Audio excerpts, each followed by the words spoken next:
श्री गजानन महात्म्य अध्याय 5 प्रारंभ। श्री गणेशाय नमः।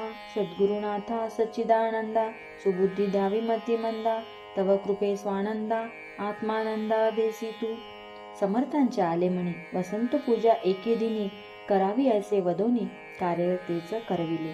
बोलाविले वैदिक ब्राह्मण, करविले त्यांचे पूजन, दक्षिण्या तया अर्पण, शिष्य हाते करविले। वाढला शिष्य परिवार, म्हणून महाराज गेले दूर, सोडून या शेगावीचा शिवार, कानना प्रति हिंडती। महाराज फिरत फिरत आले, पिंपळगावी स्थिरावले, शिवमंदिर एक भले, हेमाडपंथी पाहून।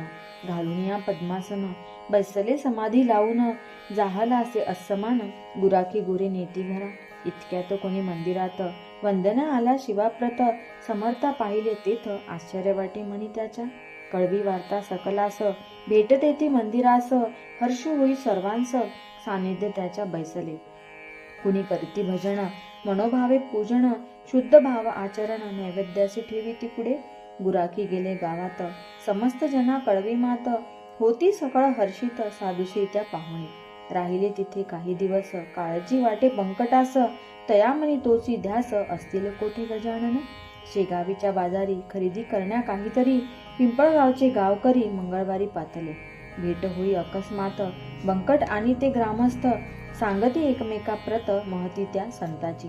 पिंपळगावी एक औलिया, अनेक करी तो लीलया, काय वर्णावी ती किमया, संतोष म्हणे बंकटाच्या।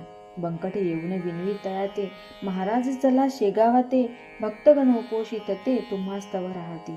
परत आणले शेगावात, गजानन महासंत, वास त्यांनी तिथ, बंकटास्तव केला असे। तिथून काही दिवसात, निघून गेले अडगावात, उन्हाळा तो रखरखीत, माध्यान्ह काळी कृषित ते। पाणी न मिळे प्यावयासी, त्रास भला ग्रामस्थासी, त्रासून ते जीवनासी, कष्ट करीती रात्रंदिन। अडगावाहून आले अकोलीस, शोधिले पाणी प्यावयास, भास्कर नांगरी शेतात, महाराज येती तयाजवळी। घट भरला तयापाशी, पाहता मागती जलत्यासी, नकार देऊनी वदला तयासी, नंगा पीर तू अससी रे। आमच्यासाठी असे नीर, दुरून आणले डोईवर, जाई इथून सत्वर, वर्मी बोलतो बोलला। महाराज किंचित हसले, निघून ते दूर गेले, विहीर पाहुनी थांबले, परी कोरडीस ती असे।